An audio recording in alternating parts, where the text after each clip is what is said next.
हमारे दिल से न जाना, धोखा न खाना, दुनिया बड़ी बेईमान हो पिया, दुनिया बड़ी बेईमान। हमारे दिल से न जाना, धोखा न खाना, दुनिया बड़ी बेईमान हमारे। नमस्कार, मैं रश्मि सरन। आज मैं आपको राग बिहाग का परिचय तथा पूर्वांग और उत्तरांग के बारे में बताऊंगी। आरोहण में रेधा वर्जित, गावत राग बिहाग, प्रथम पहर निशि गाइए, सोहत गनि संवाद। आरोह में रेधा स्वर वर्जित है, अवरोह में सातों स्वरों का प्रयोग होता है। गायन समय रात्रि का प्रथम पहर है, गनि वादी संवादी है। राग बिहाग का जन्म बिलावल थाट से माना जाता है। इसके आरोह में रेधा स्वर वर्ज है तथा अवरोह में सातों स्वरों का प्रयोग होता है, अतः इसकी जाति ऑर्डर संपूर्ण है। इसका वादी स्वर गंधार तथा संवादी निषाद है। इसे रात्रि के प्रथम पहर में गाते व बजाते हैं। कभी कभी तीव्र मध्यम का प्रयोग तथा शेष स्वर शुद्ध प्रयोग किए जाते हैं। इसका आरोह अवरोह व पकड़ इस प्रकार है। आरोह अवरोह है निसा गामा पा निसा, सा नी था पा मा पा गामा गा रे सा। पकड़ है निसा गामा पा मा पा गामा गा रे सा। इसमें सभी स्वर शुद्ध तथा तीव्र मध्यम का प्रयोग पंचम के साथ हुआ है। इस राग की अनेक विशेषताएं हैं। पहली विशेषता यह है, इसकी चलन मंद्र नी से प्रारंभ करते हैं, जैसे निसा ग रे सा। दूसरी विशेषता यह है, इसके आरोह में रेधा स्वर वर्ज है, किंतु अवरोह में इसका अल्प प्रयोग है, अधिकतर कर्ण के रूप में प्रयोग किया जाता है। तीसरी विशेषता यह है, कभी कभी राग में सुंदरता लाने के लिए तीव्र मध्यम का प्रयोग पंचम के साथ अवरोह में विवादी स्वर के नाते किया जाता है। किंतु आजकल तीव्र मध्यम का प्रयोग इतना अधिक बढ़ गया है कि वो एक राग का आवश्यक स्वर बन गया है। किंतु कुछ गायक राग बिहाग में तीव्र मध्यम का प्रयोग बिल्कुल नहीं कहते हैं, वो उसे शुद्ध बिहाग कहते हैं। चौथी विशेषता यह है, प्रचार में तीव्र मध्यम का प्रयोग अधिक होने से कुछ गायक इसे कल्याण थाट का राग कहते हैं, किंतु ये बिहाग बिलावल थाट का ही राग है। पौराणिक ग्रंथों में इसे बिलावल थाट का ही राग माना गया है। पांचवी विशेषता यह है, बिहाग गंभीर प्रकृति का राग है। इसमें विलंबित ख्याल, द्रुत ख्याल व तराना गाते हैं। इसके अतिरिक्त रज़ा खानी व मसीद खानी गतें भी बजाते हैं। छठी विशेषता यह है, इसकी चलन मंद्र, मध्य, तार तीनों सप्तकों में होती है। कुछ राग मध्य अथवा तार में गाए जाते हैं, किंतु यह तीनों सप्तकों में गाया जाता है। इसके न्यास के स्वर हैं स, ग, पा और नी। इसका संप्रकृति राग है, यमन कल्याण। अब मैं आपको राग बिहाग पर आधारित कुछ प्रश्न उत्तर बताना चाहूँगी। पहला प्रश्न ये है, क्या राग बिहाग कल्याण थाट से उत्पन्न माना जाता है? उत्तर है नहीं। राग बिहाग का जन्म बिलावल थाट से माना जाता है। प्राचीन ग्रंथों में भी इसे बिलावल थाट का ही राग माना है। ये एक जन्य राग है।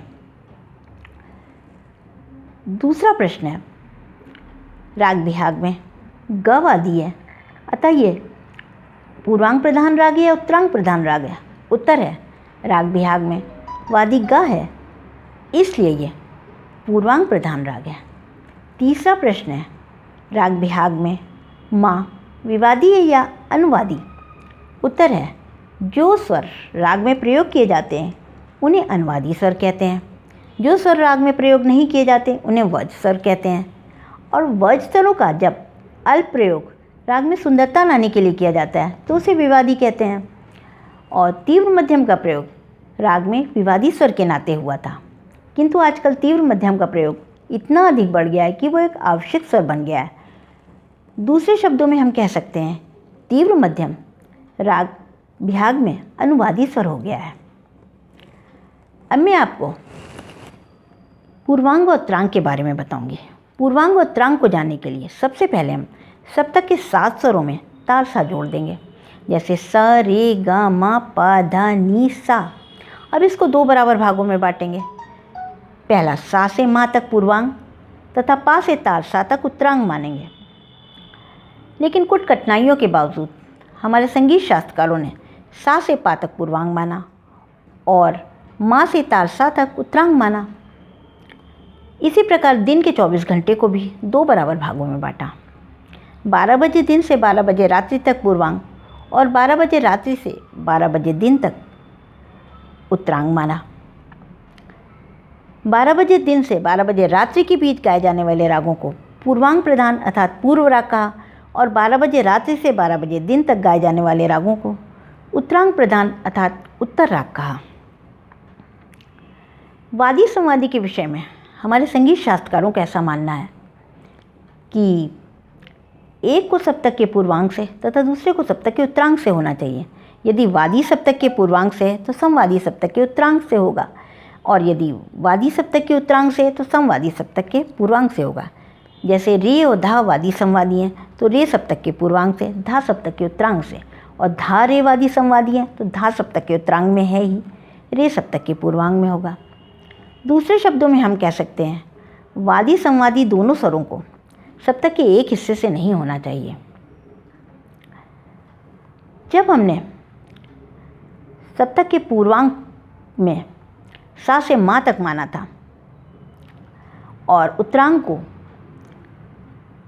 पा से तार सा तक माना था तो हमें अनेक कठिनाइयाँ हुई। जैसे राग भीम पलासी में मा सा वादी संवादी है, दोनों ही सप्तक के पूर्वांग में आते हैं, अतः ये वादी संवादी के नियमों के प्रतिकूल है। इसी प्रकार राग बसंत में तार सा और पा वादी संवादी हैं, दोनों ही सप्तक के उत्तरांग में आते हैं, वो भी वादी संवादी नियमों के अनुकूल नहीं है। इसी प्रकार राग भैरवी में मा सा वादी संवादी है, दोनों ही सप्तक के पूर्वांग में आते हैं, ये भी राग नियमों के विरुद्ध है। इसी समस्या को दूर करने के लिए हमारे संगीत शास्त्रकारों ने सा से पा तक पूर्वांग माना और मा से तार सा तक उत्तरांग माना और मा और पा को समान माना। जैसे यदि सा और पा वादी संवादी हैं तो सा तो पूर्वांग में है ही, पा को उत्तरांग में मान लिया, और पा और तार सा वादी संवादी हैं तो तार सा तो उत्तरांग में है ही, पा को पूर्वांग में मान लिया।